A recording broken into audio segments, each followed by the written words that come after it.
We aren't in a housing crisis, we're in a human greed crisis. Building more units may help, but it won't solve the long-standing issues of New York City's housing market. One of these problems is an antiquated loophole in the New York State legislature. Typically, tenants in rent-stabilized units are entitled to automatic lease renewals. But a landlord has the right to refuse this renewal if they prove that they have a plan to demolish the building and enough funds for the project.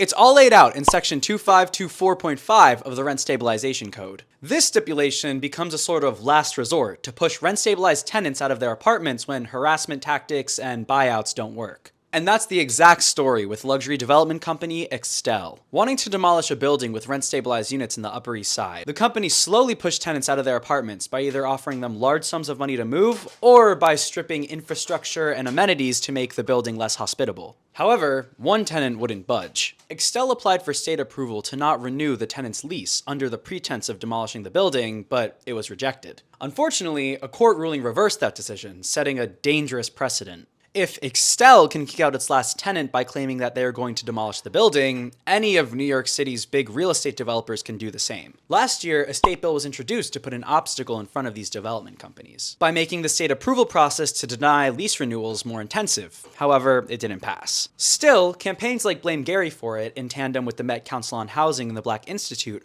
are fighting for tenants' rights in New York through legislation and education. Visit blamegaryforit.com to sign a petition to reduce rent hikes and to put in legal protections for rent-stabilized units. And remember to vote Kyle for mayor this November.